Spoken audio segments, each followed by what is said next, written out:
Hello students, myself Isha Sharma. In this video, we are going to study a poem Wind by Subramaniam Bharati. Subramaniam Bharati was a writer, poet, journalist, a social reformer and independence activist. He is considered one of the greatest Tamil literary figures of all time. The poem Wind was originally written in Tamil by Subramaniam Bharati. Later on, this poem was translated in English by A.K. Ramanujan. Ramanujan was an Indian poet and scholar of Indian literature.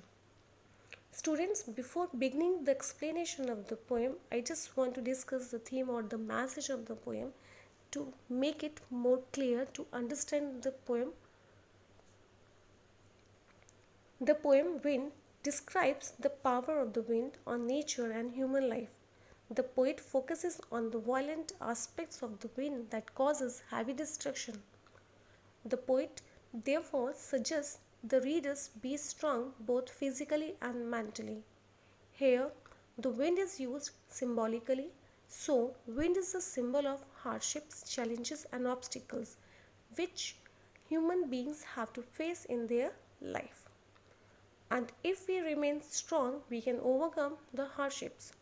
Here, the poem Wind brings out beautifully the importance of being physically and mentally strong. Now, students, let's begin line to line explanation of the poem.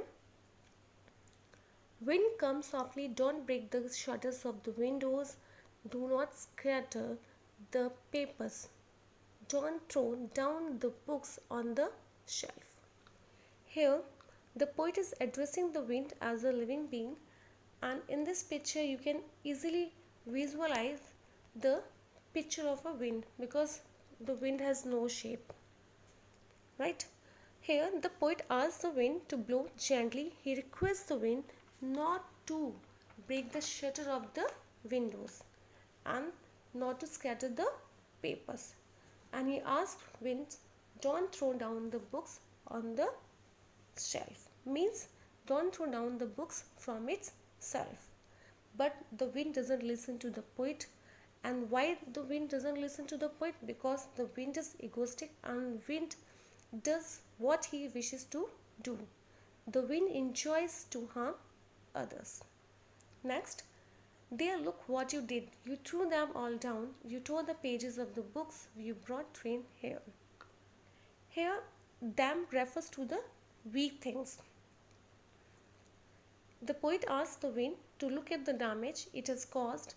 The wind has thrown down all the things. The wind is so strong that it has torn all the pages of the books, which means that the books can't be read again. The poet excuses the wind of bringing rain. Students, as you know that strong wind with rain becomes more fierce and dangerous. Here, the strong wind with rain signifies trouble in our life. Let's go again. Go ahead. You are very clever at poking fun at weakling. Frail crumbling houses, crumbling doors, crumbling rafters, crumbling wood, crumbling bodies, crumbling lives, crumbling hearts. The wind god winnows and crushes them all. Let's look at the meanings first. Poking fun means to tease someone or to make fun of. Weakling means too weak to face any problem. Frail means weak. Crumbling means destroying. Rafter means sloping beams supporting the roof of a house. Here winnows to separate the chaff. Winnows means to separate the chaff from the grain. And in this picture you can see a woman is winnowing. This is the traditional way to winnow something. Further, the poet tells the wind is very clever. And why the wind is clever? Because wind makes fun of weak people and things. Here the wind has destroyed the weak houses, doors, beams, all the wooden structures, human beings and all other living beings, etc. Here the poet says that whenever weak people face hardship and challenges in life, they break down. The last line, the poet addresses the wind as a wind god. Why does the poet addresses the wind as a wind god because the wind is very powerful. And the powerful god of wind examines to separate the weak and the strong people and crushes the weak. Here, the wind god doesn't show mercy. Next, he would not do what you tell him. So come, let's build strong homes, let's join the doors firmly, practice to form the body, make the heart steadfast. Do this, and the wind will be friends with us. Here, first of all, look at the meanings. Join means close, firmly means strongly, steadfast means strong, firmly also means to be become strong-willed over there. And in this stanza, you can see that the poet has changed the tone of the poem.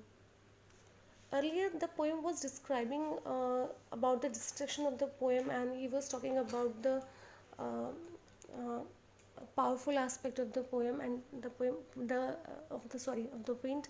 And over there, he is trying to give a solution. How can we face the strong wind? Here the poet says the wind will not listen to any appeal. So the poet suggests the readers that we need to be very strong to protect ourselves. The poet advises to make strong homes with strong doors so the wind can't enter. Moreover, the poet says that we should make our bodies and hearts stronger to face these challenges. In this way, the wind will befriend with us, means the wind will become our friend. And look at the last stanza. The wind blows out weak fires, he makes strong fires roar and flourish. His friendship is good. We praise him every day. In the last stanza, the wind blows out weak fires, but the strong fires turn stronger by the wind.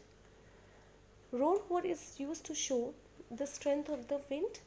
Flourish means to increase. Here, weak fires are compared to men and women who are emotionally and mentally weak, and they are not able to face hurdles with courage. The poet concludes that the wind is a friend to the strong, and if we are strong, then we need not be afraid of him. When we become friends, then we will also praise the wind God for motivating us to be strong to face the challenges in life. Next, look at the poetic devices of the poem. Now, first rhyme scheme. The entire poem is written in free verse, means the poem has no rhyme scheme. Second, anaphora. When a word is repeated at the start of two or more consecutive lines, this is the device of anaphora. And you can see the example in line number 2 and 4. Just see the don't break the shutter, don't scatter, don't throw down. This means repetition of the same word in successive line, means in the beginning of the line. Next example, you can see you tore the pages, you brought the rain again, you are very clever, means repetition repetition of you. Next, the most important thing is poetic device is personification. The poet refers the wind as you, as if it is human. Here the wind is personified as God, as friend, or as human being. Next is repetition. Crumbling is repeated many times to lay emphasis. Every time you can see the repetition of this word. Alliteration, the repetition of a consonant sound in close connection like wind, winnows, fires, flourish, means repetition of the sound of fur and verb. And the last one is symbolism. Symbolism means the thing refers to some other things. Wind is a symbol. It refers to the challenges, hurdle or obstacle in life. He is using wind as a symbol for the adversities in our life. I hope students you have understood this poem. Thank you.